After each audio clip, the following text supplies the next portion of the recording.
काला कपड़ा से मुंह झाका हुआ था, नहीं पता। नहीं भी चिंता हो रहा है जो आखिरकार अब हमारी बेटी कैसे रहेगी। पहले ने धमकी दिया था तो मेरे बड़े भैया भागा हुआ, भगा दे, जो बच्चा लेकर के कहाँ रोड पे भीख मांगेगा ही।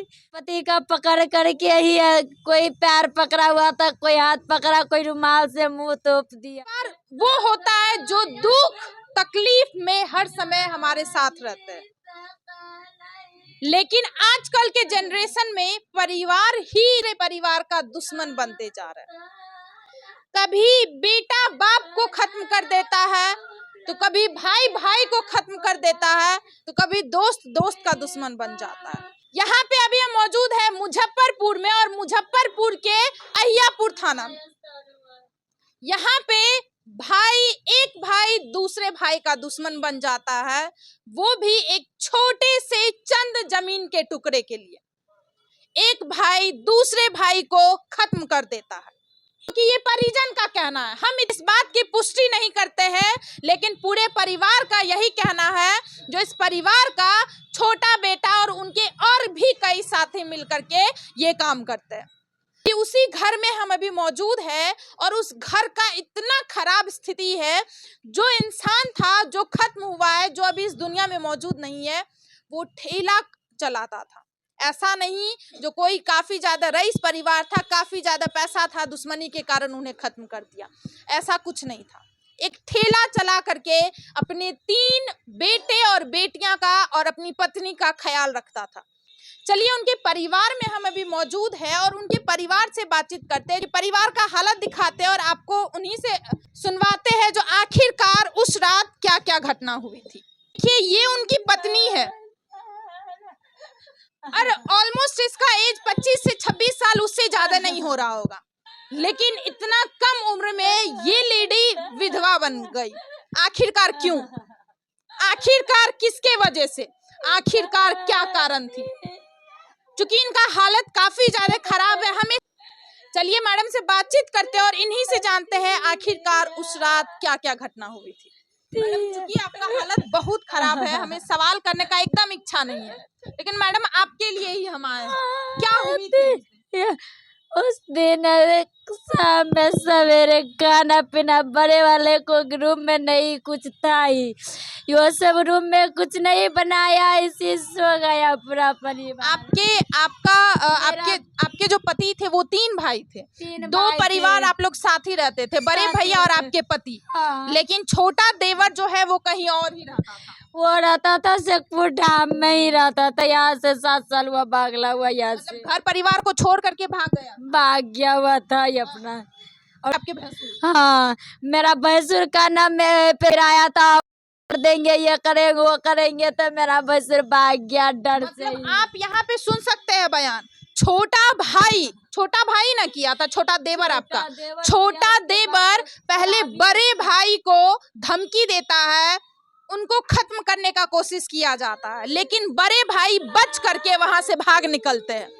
लेकिन इन्हें काफी बार धमकी मिलता है, एक बार नहीं, इनके जो बेटे हैं उनको खत्म करने का कोशिश किया जाता है, लेकिन फाइनली वो इंसान सक्सेसफुल रहता है, इनके एक परिवार को खत्म कर ही देते हैं। ये जब वो आया रात में, तो पूरा परिवार जो है ना, 4 बच्चा था, हम कुछ इमरजेंसी में गए हुए थे। आप नहीं थे घर में जिस दिन ये? हम नहीं थे, तो 4 सामान मार्केट से खिला करके सो गया सवेरे ही। उसके बाद रात में ये पता नहीं चला कब घुसा कब नहीं घुसा, नहीं पता चला। और रात में जब घुसने के बाद ये हुआ, मेरा पति का पकड़ करके ही है, कोई पैर पकड़ा हुआ था, कोई हाथ पकड़ा, कोई रुमाल से मुंह तोप दिया, और गला करके वही। कितना लोग आए? 7 लोग वो था ही। 7 लोग। उस दिन आपके बड़े भैंसुर जो है वो तो घर में ही होंगे? नहीं, बड़े भैया को पहले ने धमकी दिया था, तो मेरे बड़े भैया भागा हुआ था डर। पहले ही धमकी दिया था, इसलिए बड़े भैया घर से मतलब भागे हुआ था डर के मारे। तब मेरा जो है छोटे परिवार सब रहते थे रूम में। उसके बाद ने जिस 11 तारीख को धमकी दिया, 40-50 लड़का के लाया था यहाँ पर, जो मार फंसा सबके सभी बाजार में। सारा आदमी जब देखता था मार में तो सब चढ़ाता था, लेकिन मेरा घर वाले लोग के कोई नहीं चुराया। ना कोई देखने आता, कोई चुराने वाला भी था तो बोलता था छोड़ दो। जमीन के चलते हुए बोलता था, तो सारा आदमी चाहता था जब भाग जाए, लेकिन मेरा पति गणेश सनी था, वो एक हिलता था नहीं, जे जमीन पर से बोलता था मेरा है।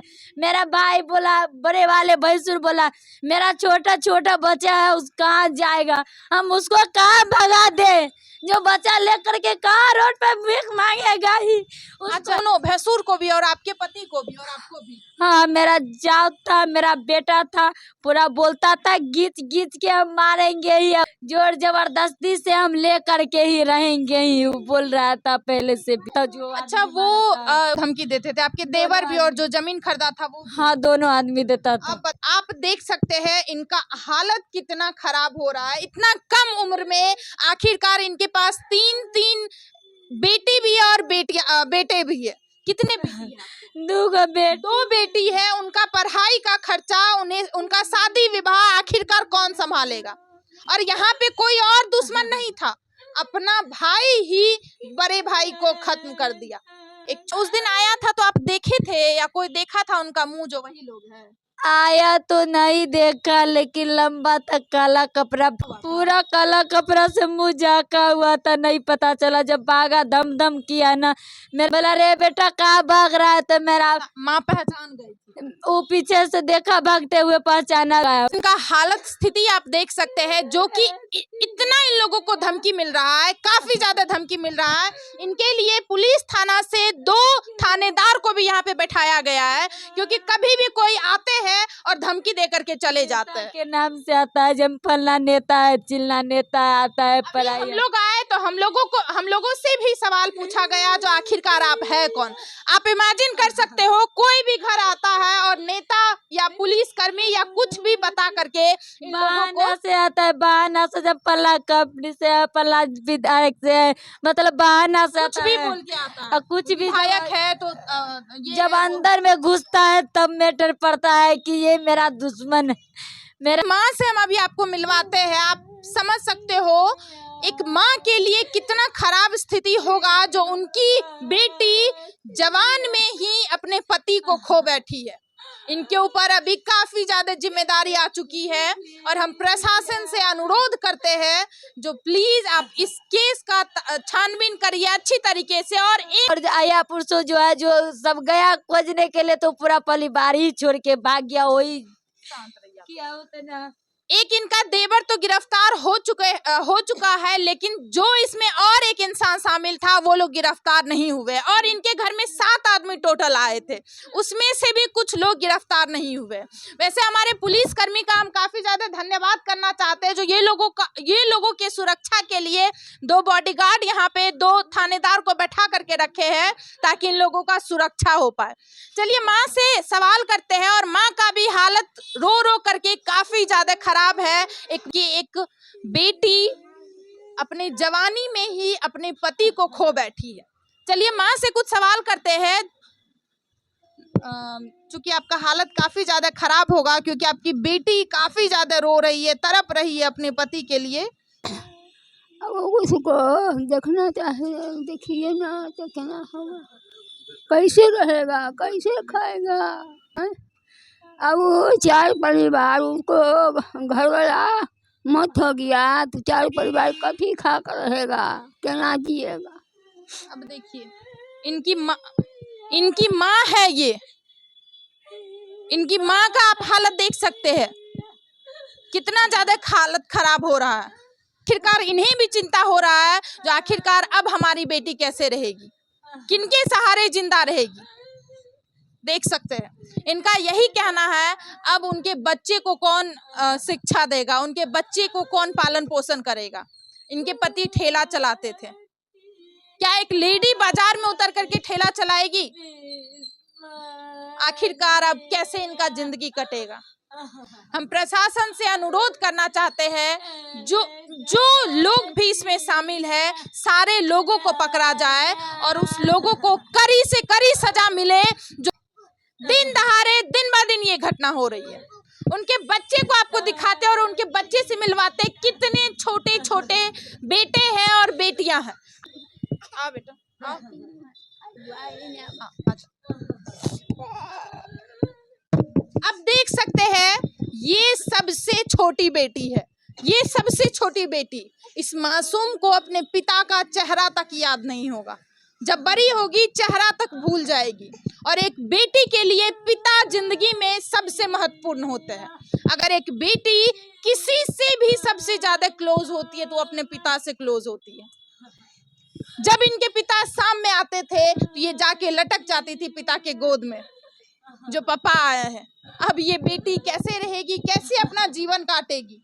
आप देख सकते हैं ये दूसरी बेटी है और ये सबसे बड़ा बेटा है। अगर बड़ा बच्चा इतना छोटा है, बड़ा बेटा इतना छोटा है, तो और आप इमेजिन कर सकते हैं। कहाँ है पापा बउआ? नहीं है घर पे। हाँ? नहीं है। नहीं है, क्या हुआ पापा? अब देखिए इस बच्चे के मुंह से ऐसा शब्द कोई भी पिता, कोई भी लोग इमेजिन नहीं कर सकता है। इस छोटी का आप चेहरा देख सकते हैं, कितना मासूम चेहरा है। ये कैसे रहेगी बिन पिता के। आप इस मैडम को देख सकते हैं। शांत शांत, अब मत रहिए, शांत रहिए, शांत। मेरा मिलेगा, सजा मिलेगा उसको। बाबू से के कोई नहीं देखने वाला मिलेगा ही। जब कमा के आता था 5-10 से मांगता था उसकी तरह से। शांत रहिए।